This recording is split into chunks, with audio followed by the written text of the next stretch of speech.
Okay. Do you want to pick up with the ILM story, or? Sure. Okay. You were just talking about it was a fortuitous time that you were able to hire them between projects. Well, It sounded like. we got my favorite optical house, ILM, because ILM had a period in its schedule when they weren't doing any work, and yet they wanted to keep their key people on salary.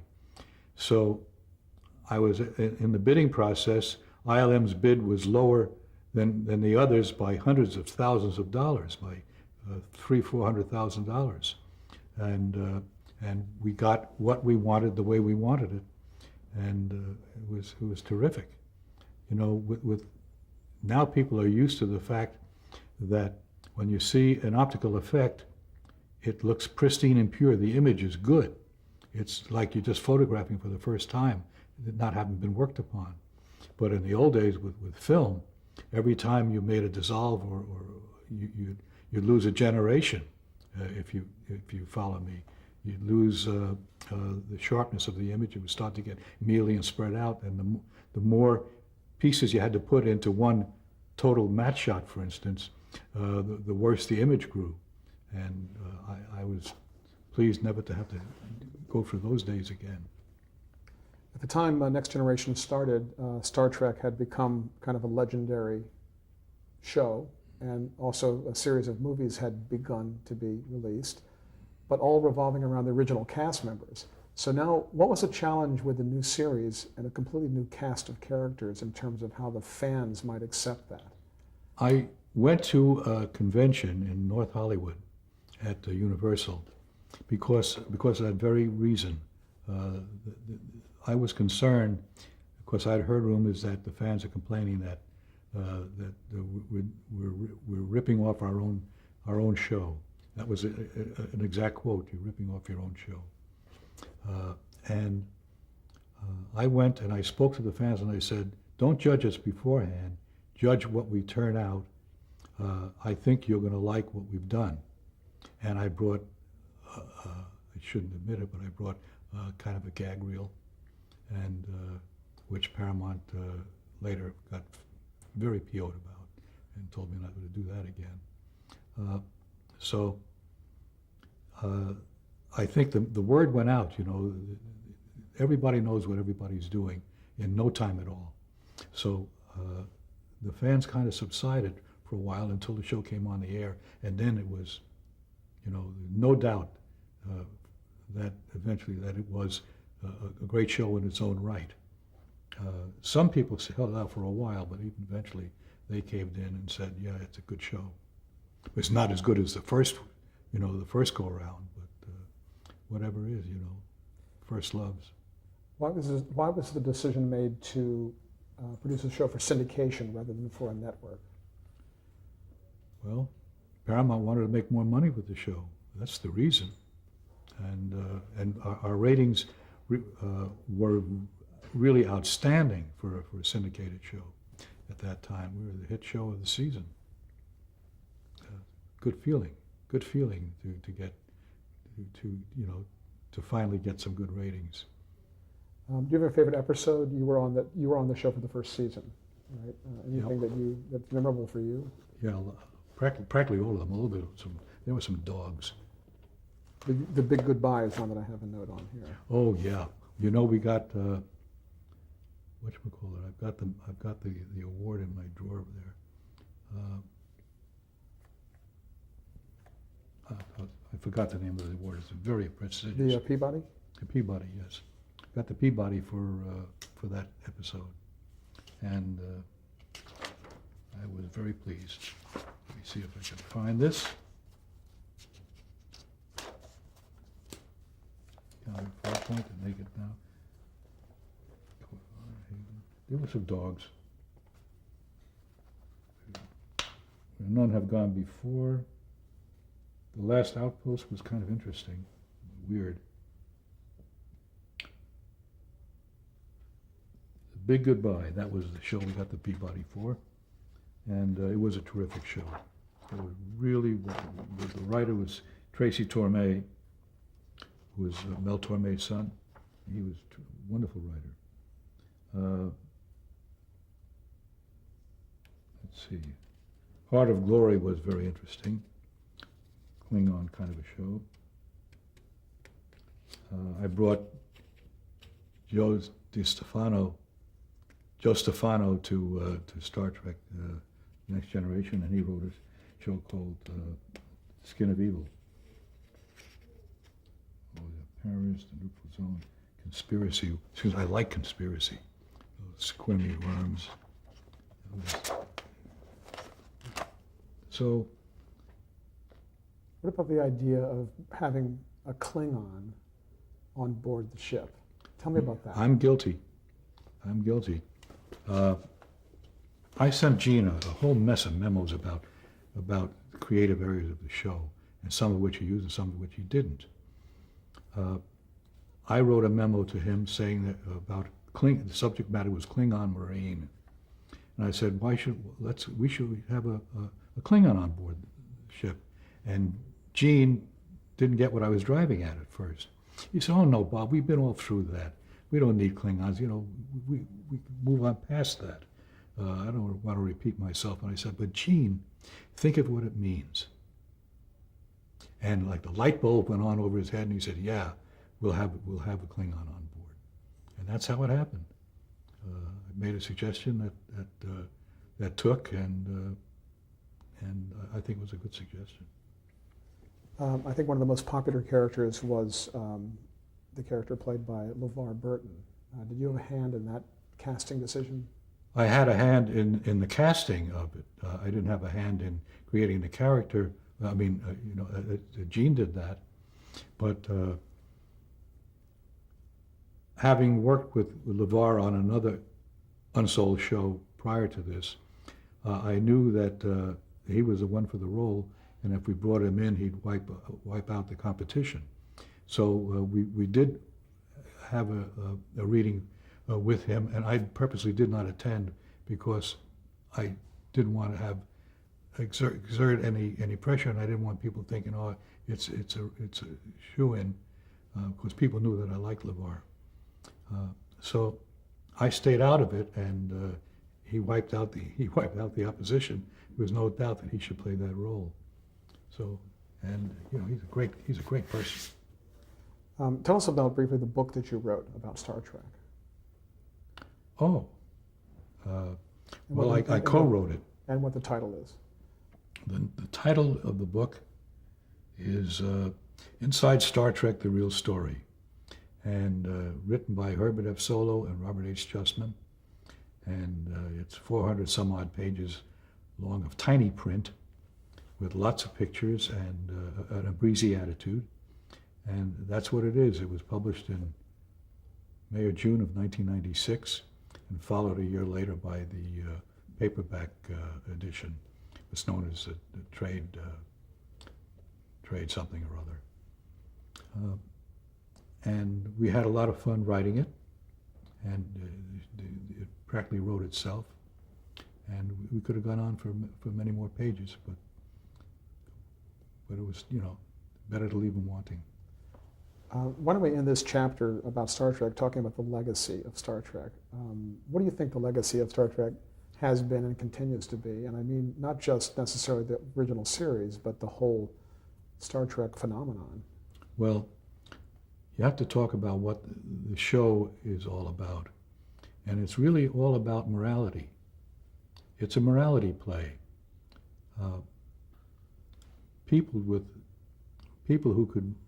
With people in it who could deliver the goods as actors. So it was a winning combination. It lacked the money to do it properly, or the time to do it properly, but otherwise, good words and bad words come out of a typewriter or a computer, and it's a question of you've got to find the good words and make use of them, and not waste your time with what isn't any good. Getting back to what it's all about, and I'm saying it's all about morality. It's about doing unto others. I like to say it's like the Ten Commandments, but I'm not a religious zealot. I'm just saying that there are some ideas in the Ten Commandments which almost, I would say, every civilization on this planet has developed for themselves. You know when you're doing right, and you know when you're doing wrong, and you should not do wrong. It seems like in popular culture, obviously, it's made its mark. Is there one? You talk about morality, a morality play. You think that's what it was? Is there something that resonated with?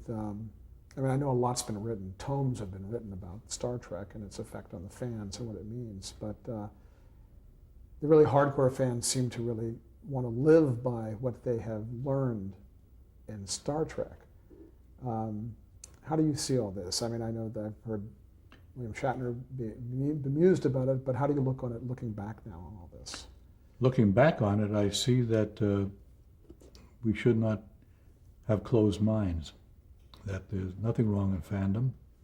There's nothing wrong with people who are enthusiastic about morality. What's wrong with that? I'm sorry, I'm pleased with what has transpired, and I wish that I could have done more, but there was enough there for my plate, and I just don't want to,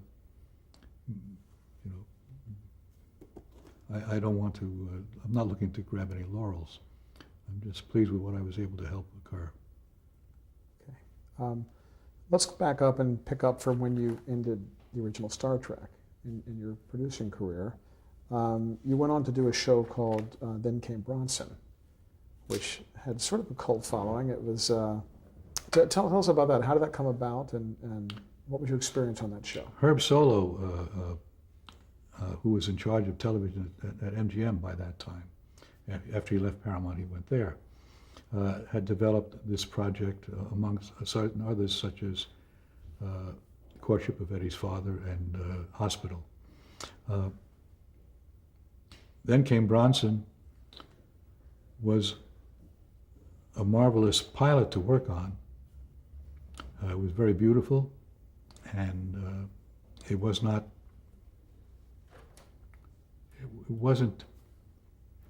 violent. Oddly enough, it wasn't violent on the series itself. The series wasn't violent. There was one death on the series, and that was a natural death that the character had, who was played by Charles Lawton's wife. So things come full circle. It was a lyrical show. I had songs written for certain episodes, and these songs were not just musical interludes. They were songs, yes, but they also moved the plot forward, yes. And it was kind of a romantic, more romantic than the author originally intended, but it was a show that was very close to my heart, and I wish that we hadn't been placed on the schedule opposite Hawaii Five-0, because we got wiped. There was a catchphrase that came out of that show. Can you tell me about that? Hang in there? Mm-hmm.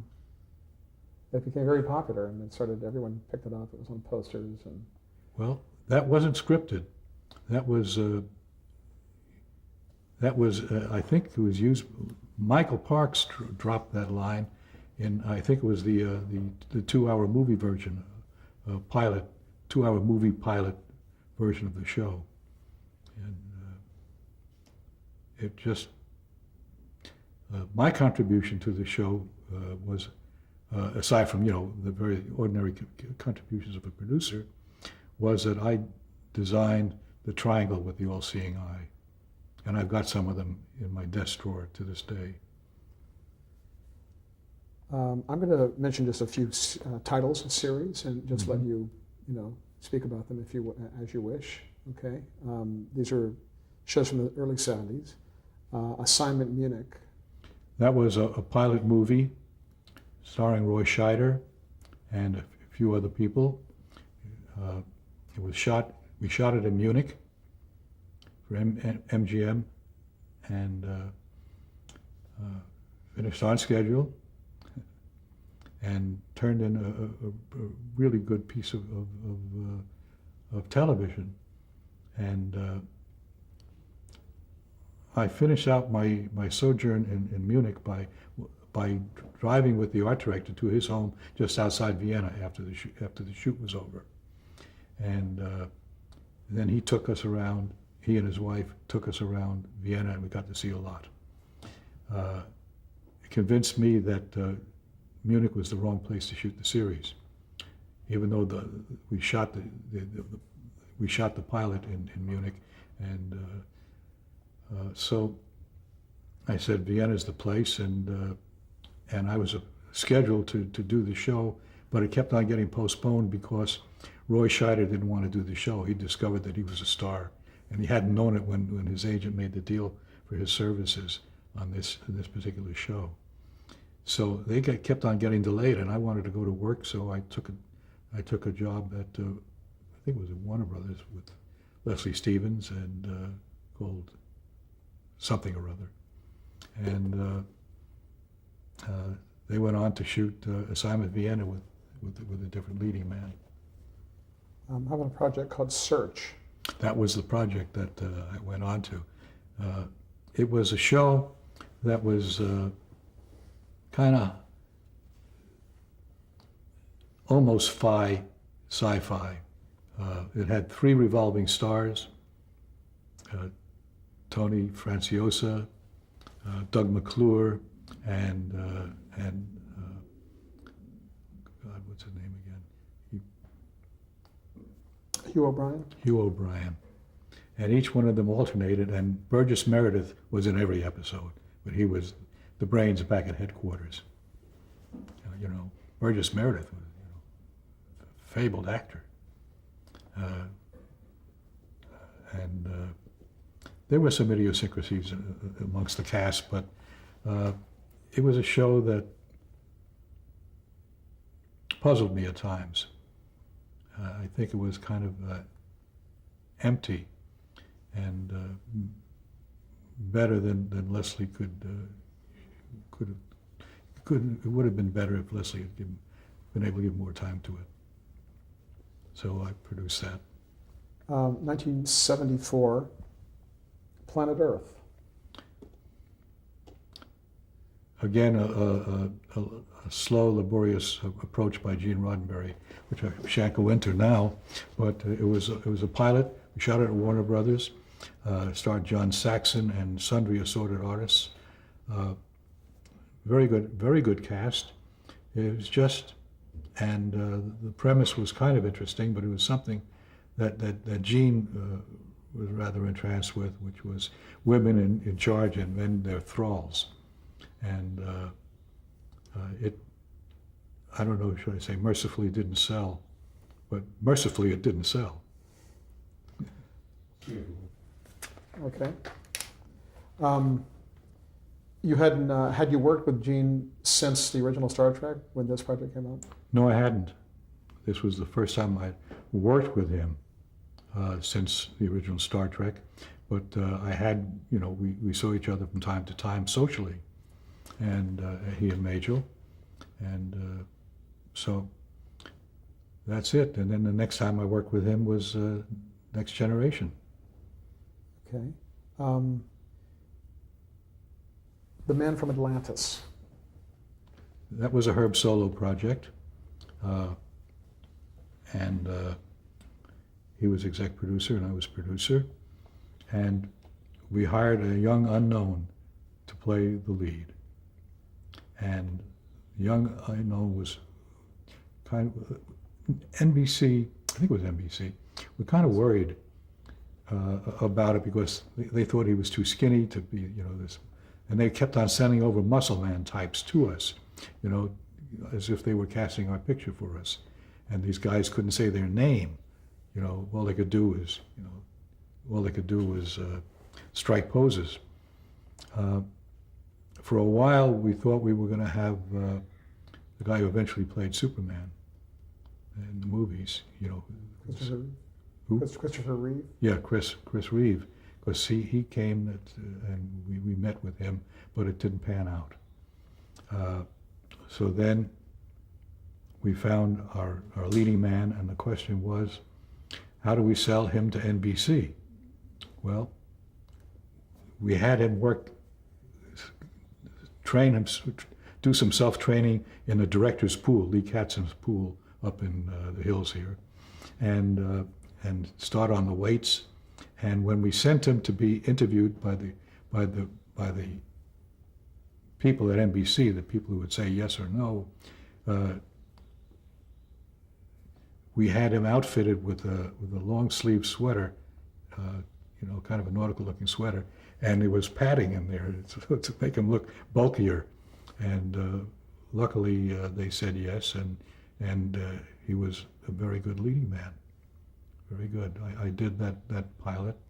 That was I think 2 hours, and so on to the next thing. What was the next thing? Well, and that man was Patrick Duffy. Oh yes, I'm sorry. Patrick Duffy, folks, who had only had very little experience in film, had played various small roles, but he was capable. It was evident that, and he knew how to move. Next, Gideon's Trumpet, 1980. I love Gideon's Trumpet. David Rintells wrote it and was the producer, and I was called, because he was the producer, I was given executive in charge of production, but producer. Henry Fonda starred. It was just a lovely, lovely time for me. Not as good as Next Generation, because that was wonderful, but it was a very, very good time and a very fine product that we cranked out. I'm trying to think of some. Oh, there was. I'm going to tell you a thing, and you may want to cut it out. John Houseman played the Chief Justice of the United States, and I was on a stage one day while we were shooting the Supreme Court. Pardon me, while we were filming the Supreme Court, and a gopher came over to John Houseman, who was standing nearby, and looking very regal as he does, and the gopher said, "There's so-and-so is on the phone for you," giving the name, and Houseman arched his back a little bit, thrust his head back, and looked very grand, and he said, as he turned on his heel and walked away, he said, "Fuck him." And I fell down. That was terrific, well unexpected. How was that working on a show that was a Hallmark Hall of Fame movie? Was that a special experience because of that, or the quality of the work? No, the quality of the work was in the writing and casting. That's where it was, and I think it was very well done. And any memories of Henry Fonda, and that it was one of his final performances? Hank Fonda was kind of like a god. I mean, in the industry, and I was appreciative of that fact.